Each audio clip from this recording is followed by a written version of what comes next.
Welcome to the deep dive. Today we're digging into something that sounds, well, maybe a bit dry, but it's actually fundamental if you want anyone to believe what you're saying. We're talking about how you present facts, specifically looking at the methods and results sections in research.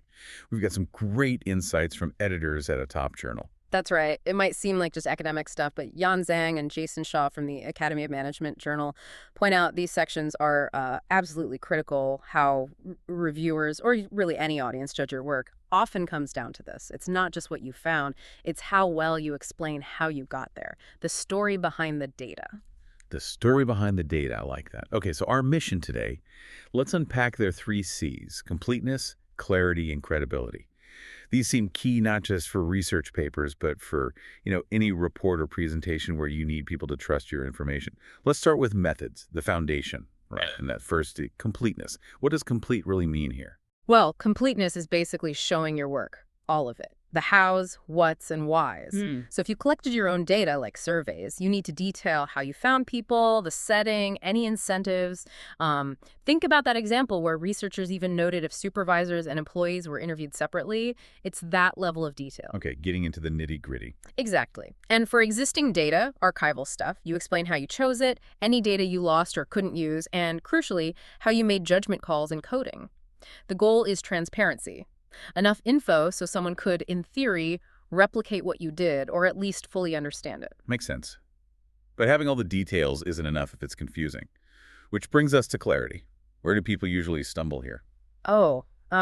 Vague language is a huge one. Phrases like, we adapted items, it's classic, adapted how, why. You need to justify changes to standard methods and, ideally, show some data, some empirical validation that your changes didn't break the measurement. So you can't just wave your hands and say, we tweaked it. No, definitely not. Same goes for explaining how you coded things. You need to be really clear about the rules you use to turn, say, news headlines into analyzable categories, make the abstract concrete. Right, concrete rules. Okay, so we're complete, we're clear. Now for the big one, credibility. How do you actually convince people your methods are sound? This is where justification comes in. First, justify your sample. Why these people? Why this data set? Explaining precisely why hospital nurses were the right group for studying employee voice in that one paper.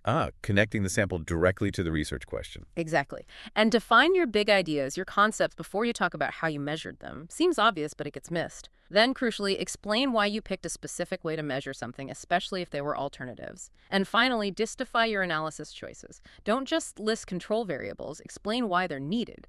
If you use a fancy statistical model, explain why that one. Okay, methods nailed down with completeness, clarity, credibility. Let's move to the results. How do we ensure completeness here? What needs to be included? Start with the basics. Always. A table showing the means, standard deviations, correlations. It's not just filler. It paints that overall picture. Lets you spot weird things, like maybe 2 measures are basically the same thing, multicollinearity, or data points that seem way off. So a health check for the data. Sort of, yeah. And be super specific about the unit of analysis. Are you counting companies, people, events? What's the sample size for each analysis? What's the dependent variable?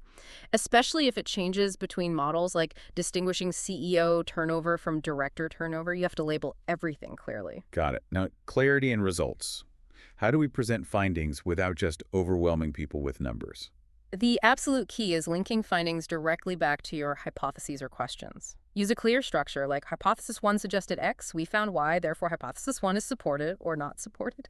And this is important. You cannot just ignore results you don't like. The temptation to sweep things under the rug. Right. You have to report and discuss all the relevant results, significant or not.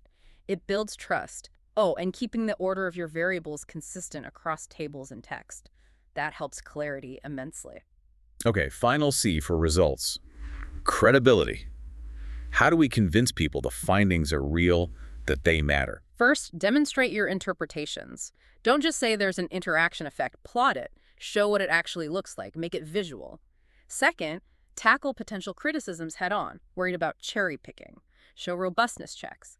Analyze the data differently, maybe at different levels, to show the result holds up. Like kicking the tires on your own finding. Exactly. Show you've stress tested it. And finally, go beyond just saying something is statistically significant. Show its practical importance. That example of reporting the actual percentage stock price drop after an accident.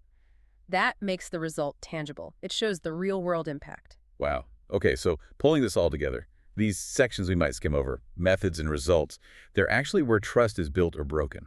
Absolutely. Completeness, clarity, credibility, the three C's.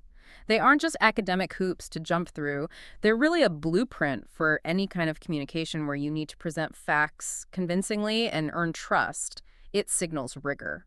It really makes you think, how could applying these three C's, really focusing on completeness, clarity, and credibility, change how your own work is seen? Whether that's a big presentation, a crucial report, maybe even just an important email. How could it boost the trust people place in your message? Something to think about until our next deep dive.